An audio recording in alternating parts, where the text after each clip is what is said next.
Sejak saya mengisolasikan diri di kos, tiap hari itu ada pengamen. Lalu suatu waktu aku melihat pengamen ini, teringat waktu aku masih hidup di Sumenep. Aku punya orang tua, Yaya Pin dan Ibu Sum. Ibu Sum sudah almarhumah. Semoga Allah mengampuni dosa-dosanya. Insya Allah husnul khotimah. Beliau setiap ada pengamen tidak pernah permisi, tidak pernah amit, tidak pernah nolak. Setiap ada pengamen, kadang dalam satu malam itu ada 2-3 pengamen dan selalu ngasih. Nggak pernah skip, nggak pernah permisi. Selalu saja. Dan itu dihitung sedekah. Dan aku yakin itu dihitung sedekah dan pasti berpahala. Semoga Allah merahmati mereka semua, Yaya Pin, Ibu Sum, dan segala keturunannya. Insya Allah saya yakin berkat sedekahnya itu tidak pernah permisi. Setiap ada pengamen, hidupnya berkah hingga ke anak-anaknya. Dan alhamdulillah semua anaknya barokah semua hidupnya, insya Allah. Dan insya Allah tidak hanya kepada anaknya, pasti nanti ini akan terus mengalir ke anak cucunya, karena saking dermawannya. Ini senada dengan kisah yang saya dengar dari Kiai Abdullah Sattar. Dulu ada namanya Pak Mustafa.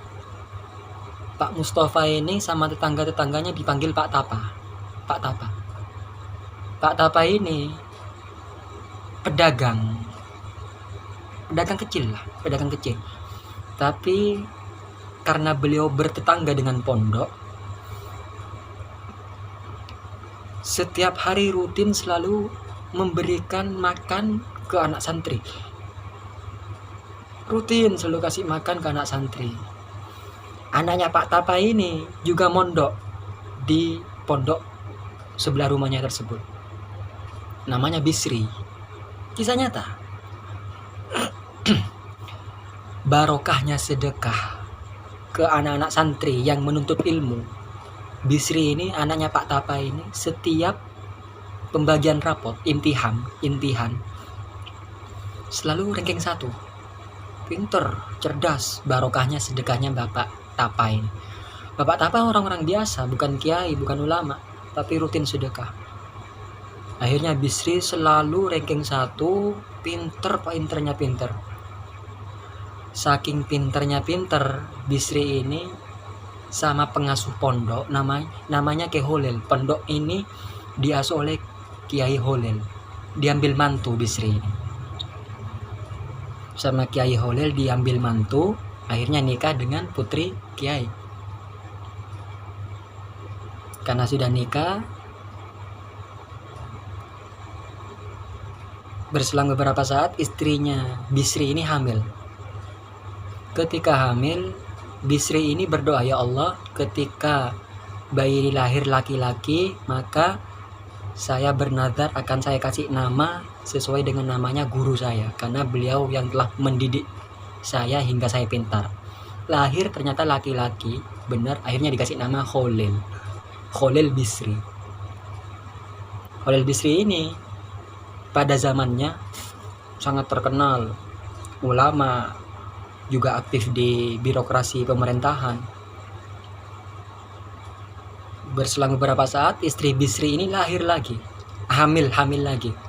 Nazar lagi Bisri, ya Allah, ketika ini lahir laki-laki, saya bernazar akan berikan nama sesuai nama bapak saya. Ternyata lahir laki-laki, dikasih nama Mustafa Bisri. Sekarang Mustafa Bisri terkenal ulama, juga aktif di politik, juga sastrawan yang nama penanya Gusmus, Mustafa Bisri. Barokahnya sedekah bukan hanya ke anaknya, tapi ke cucu-cucunya. Pak Tapa punya anak Bisri, Bisri punya anak Khalil Bisri, Mustafa Bisri. Hingga sekarang beliau terkenal keilmuannya, terkenal di sosialnya. Maka sangat dahsyat sekali sedekah ini. Makanya setiap ada pengamen, pengemis, atau segala macamnya, jangan pernah nolak, kasihan. Teman saya pernah mengingatkan kepada saya, Mas Ahmad, aku sempat mikir Mas Ahmad, kalau ada pengamen atau pengemis, itu sebenarnya bukan kita yang bukan mereka yang butuh pemberian kita, tapi kita yang butuh kehadiran mereka. Dengan hadirnya mereka, seakan-akan Allah memberikan kesempatan kepada kita untuk bersedekah. Jadi itu, pengamen datang, pengemis datang, adalah cara Allah untuk memberikan kesempatan kepada kita berbuat baik atau menabung, atau menjadikan sarana kelangsungan hidup kita lebih berkah. Maksudnya gimana, Mbak? Pengamen itu seakan-akan meminta kepada kita, seakan-akan kita yang memberi, padahal sebenarnya kita yang butuh. Kalau nggak ada pengamen, kita tidak akan bersedekah. Lalu Allah memberikan kesempatan kepada kita, dihadirkan pengamen, dihadirkan pengemis, untuk kita menabung. Kita hidup ini kan beramal, bekerja, nanti gajinya nanti di akhirat. Lah, dengan adanya pengamen itu, Allah memberikan kesempatan kita untuk menabung. Nabung kelak. Tabungannya ini nanti kita dapati di akhirat. Bahkan di dunia pun kita dapati apa? Keberkahan rezeki, keberkahan keluarga, keberkahan anak putu. Jadi ya, mudah-mudahan dengan adanya video ini, besok-besok ada pengamen, pengemis, jangan pernah tolak, kasihan. Kasihlah 1.000, 500, 2.000. Insya Allah itu terhitung sedekah. Dan sedekah menolak bala, menyembuhkan penyakit, memberkahi rezeki yang lainnya, jauh dari sakit dan segala macamnya. Mudah-mudahan kita termasuk golongan orang-orang yang ahli sedekah. Mudah-mudahan semua orang-orang yang dermawan diberikan keberkahan hidupnya.